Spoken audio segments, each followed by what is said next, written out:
Ni mar migago nyakuram gajuang bethulo mar go kodwa mbaka wantiere lai mar ote machuo kari adek auchiano no kabeni nyalo yudowa e live e Facebook kata Ramogi TV, Ramogi TV Kenya e YouTube kachiel gi Ramogi TV KE hembuiwa marwa mar X. Machiegni nyinga Lydia Okeyo.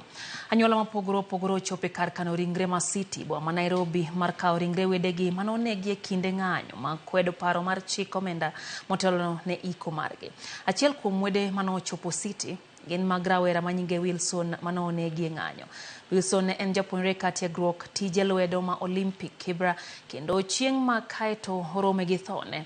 Neriko chope boma mar kao osigo mar chiemo manowuok ne dalagi mantiere kaunti ma Bungoma. Kanyo hemano orome gi jong'anyo kendo donje ng'anyo makamano. Thoth anyuola no chopo City ywak na sirikal mondo konygi e chulo garama mag iko jogegi.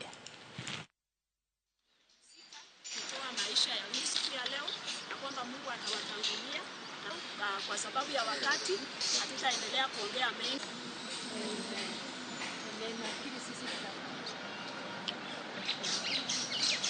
Kunaweza kuwa na wengi ambao wamekufa katika maandamano haya ambao hawakuwa kwamba walikuwa wanaandamana ama walikuwa wahalifu, lakini katika ile hali tu wakaweza kupatikana kama Wilson na sasa wamepoteza maisha yao.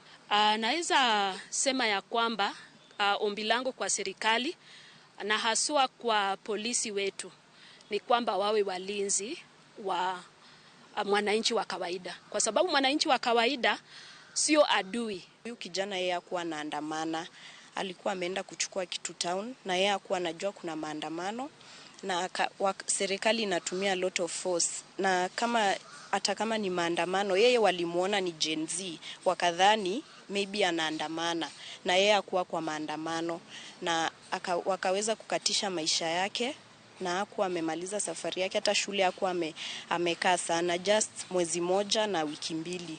Kwa hivyo serikali imfanyie tu justice, kwa sababu tunaambiwa mwili yake ilipatikana CBD.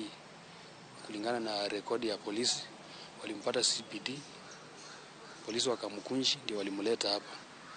Vile tulifanya postmortem wanasema alipigwa na sharp object iliingia hapa na ikaguza hivi, ikaguza moyo, ikakuja mpaka huko. Sasa ilikata hivi, ikaguza mpaka kwa moyo. Hiyo sasa lead to excessive bleeding ndani, hivyo ndio alikufa.